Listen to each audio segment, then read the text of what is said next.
नमस्कार।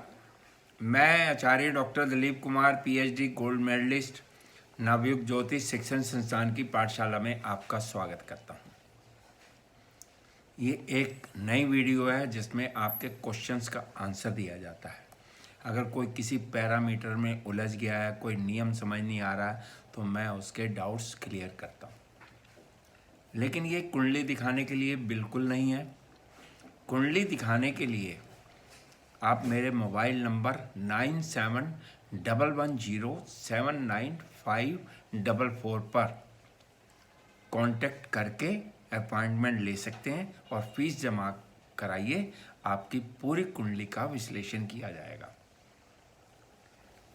आज सबसे पहला क्वेश्चन है संदीप दास जी का। प्रणाम गुरुजी।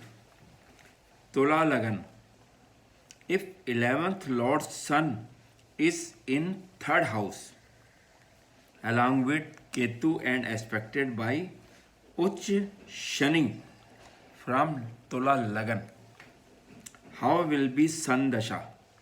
Will he lose money in Sun Dasha as the 11th Lord Sun is associated with Ketu and aspected by Shani, or he will have good financial gains in sun दशा?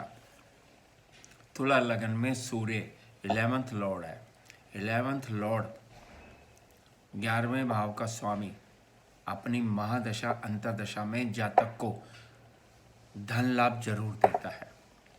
अब उसके ऊपर अगर पाप ग्रहों का प्रभाव है तो उससे कुछ कमी हो जाएगी, लेकिन लाभ जरूर मिलेगा। शनि की दृष्टि के कारण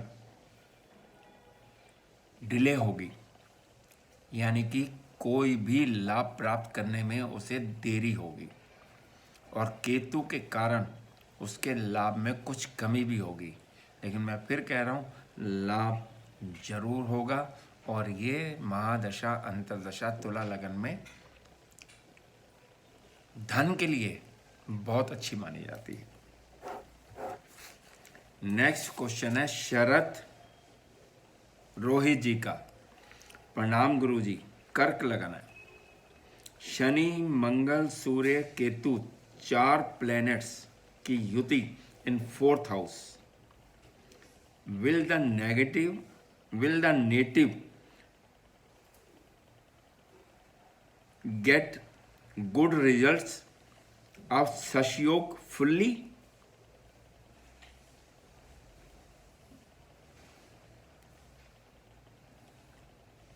In another case, if Panch Mahapurush Yoga making planet is Ast, then the native will get its results fully. आपने बोला है कर्क लगन में शनि मंगल सूर्य और केतु एक साथ 4th हाउस में बैठे हैं, जिसमें शनि उच्च का है और सूर्य नीच का है। लेकिन शनि के साथ बैठने के कारण सूर्य का नीच भी भंग हो गया। अब इन्होंने पूछा है कि शश योग में, यानी कि जब शनि की महादशा अंतरदशा आएगी तो इनको क्या रिजल्ट्स प्राप्त होंगे, क्योंकि वो अस्त भी है। शनि कर्क लगन में 2 अशुभ भावों का स्वामी है। एक तो मारक है और 8वें भाव का स्वामी होने के कारण अपनी महादशा अंतरदशा में दुख तकलीफ जरूर देता है, और उच्च का होने के कारण पावरफुल भी अधिक है। शश योग, यानी कि उसमें दुख तकलीफ तो देगा ही देगा, लेकिन शश योग के फल भी जरूर प्राप्त होंगे, चाहे वो अस्त भी है।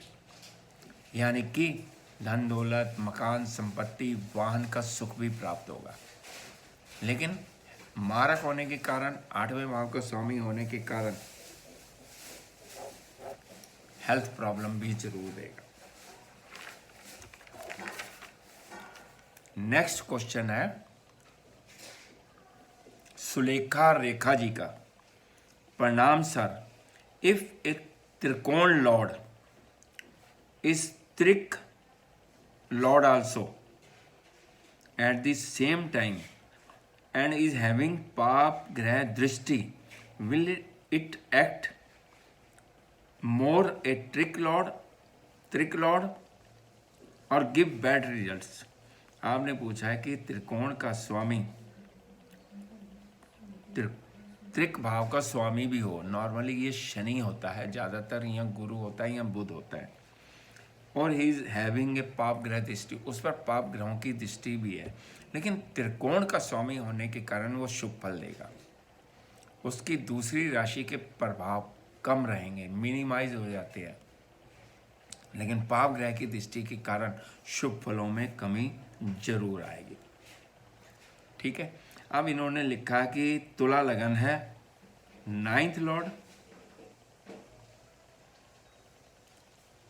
हाँ 9th lord and 12th lord both are Budh 7th house में बैठे हैं और aspected by Shani. Is marriage bad? 9th lord का 7th हाउस में बैठना इंडिकेट करता है कि विवाह के बाद भाग्य का उदय होगा। अब विवाह के बाद भाग्य उदय होगा, लेकिन उस पर शनि की दृष्टि भी आ गई। शनि की दृष्टि के कारण कुछ फलों में कमी होगी, लेकिन शुभ फल तो मिलेंगे ही मिलेंगे। शादी के बाद भाग्य उदय होगा, लेकिन एक नियम होता है 7वें भाव पर बुध और शनि का, चाहे एक साथ प्रभाव हो चाहे अलग अलग हो। एक बैठा है और दूसरे की दृष्टि आ रही है। दो नपुंसक ग्रहों का प्रभाव सप्तम भाव या सप्तमेश पर होता है तो फिजिकल रिलेशंस में कमी आ जाती है, उनमें फ्रिक्वेंसी बढ़ जाती है फिजिकल रिलेशंस की, नॉर्मल से ज़्यादा गैप हो जाता है।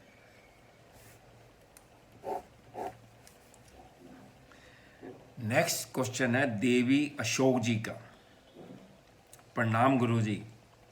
If a particular bhava lord is with त्रिक Lord and posited in another good bhav and that trick lord happens to be a natural benefic, then what is the result?